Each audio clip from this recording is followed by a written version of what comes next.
Iran के सर्वोच्च नेता अली खामेनेई ने कहा है कि ईरान के परमाणु कार्यक्रम को लेकर ट्रंप बहुत बड़ी गलतफहमी में है। खामेनेई ने कहा कि ट्रंप और नेतन्याहू को ईरान की मिसाइल पावर नहीं भूलनी चाहिए।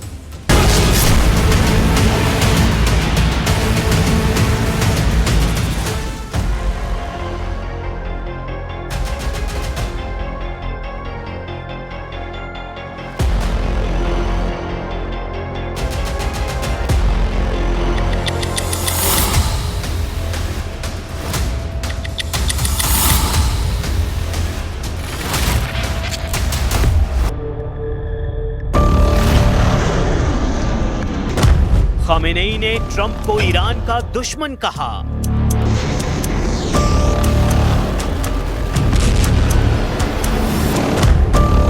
खामेनेई ने ट्रंप को डील ब्रेकर कहा।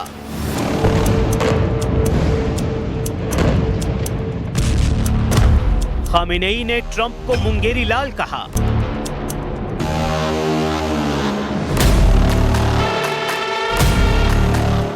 खामेनेई ने ट्रंप को कातिल कहा। खामेनेई ने ट्रंप को आतंकवादी तक कह डाला।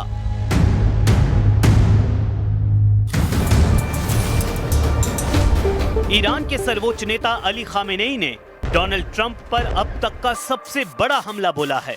खामेनेई ने डोनाल्ड ट्रंप और बेंजामिन नेतन्याहू दोनों को जून में लड़ा गया 12 दिन का युद्ध याद दिलाया है। खामेनेई ने याद दिलाया है कि कैसे ईरान की मिसाइलों ने इजराइल की कमर तोड़कर रख दी और फिर इजराइल इतना बिलबिलाया कि डोनाल्ड ट्रंप को नेतन्याहू के ज़हनी जख्मों की मरहम पट्टी करनी पड़ी। आखिर खामेनेई क्यों ट्रंप को याद दिला रहे हैं 12 दिन का युद्ध? क्यों खामेनेई बता रहे हैं कि उनकी मिसाइलों की असली ताकत अब तक अमेरिका और इजराइल दोनों ने नहीं देखी है, जिन्होंने तेल अवीव से लेकर हाइफा तक सब कुछ तहस नहस कर दिया था। ये 13 जून की रात और उसके बाद का वीडियो है जब ईरान की मिसाइलों ने तेहरान और बाकी शहरों पर हुए इजरायली हमले के बाद नेतन्याहू के शहरों को दहला दिया था।